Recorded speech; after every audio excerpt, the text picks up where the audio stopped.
अब हम आते हैं एंटिसिपेटरी ब्रीच ऑफ कॉन्ट्रैक्ट के केस के ऊपर। अब यहां पे हमारे सामने होचेस्टर वर्सेस डी लाटूर का केस है।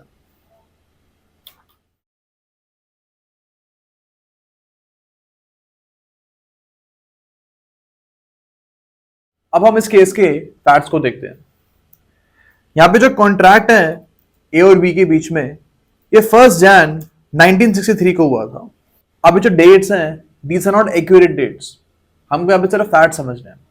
ओके, तो फॉर एग्जाम्पल ए और बी के बीच में यहाँ पे 1 जनवरी को कॉन्ट्रैक्ट हुआ है। अब 1 फेब को 1963 इस डेट को बी जो है ये ए को इन्फॉर्म करता है कि मैं कॉन्ट्रैक्ट को परफॉर्म नहीं कर पाऊंगा। अब यहां पे डेट ऑफ परफॉर्मेंस जो है, date of performance of contract जो है ये 1 मार्च की थी, लेकिन यहां पे कॉन्ट्रैक्ट के ब्रीच की इंफॉर्मेशन 1 फेब को ही दे दी गई थी।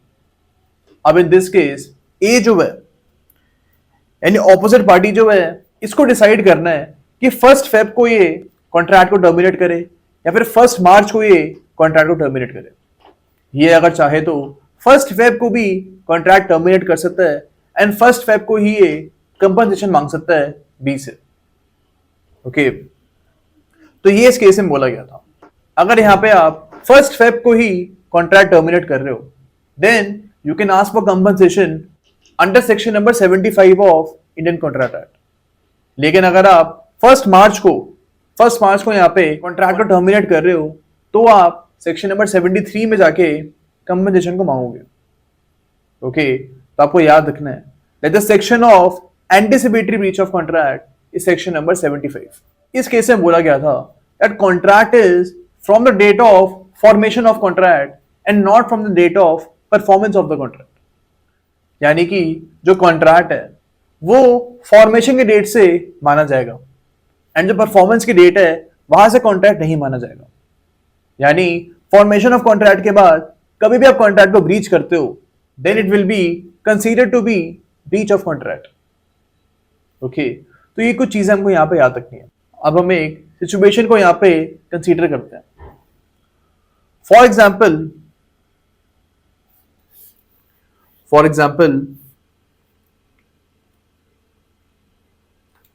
A was a person and A को B ने अपने रेस्टोरेंट में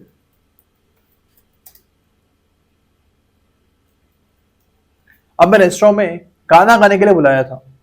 यानी इसकी ड्यूटी थी A की कि हर रात ए B के रेस्टोरेंट में आके गाना गाएगा। एंड जो कॉन्ट्रैक्ट है A और B के बीच में, ये 7 हफ्तों का था। अब फॉर एग्जाम्पल पहले वीक के 3rd डे को ए जो है ये गाना गाना आता ही नहीं है एंड यहाँ पे उसके पास कोई भी रीजनेबल एक्सप्लेनेशन नहीं है कि क्यों इस दिन को छुट्टी मारी है।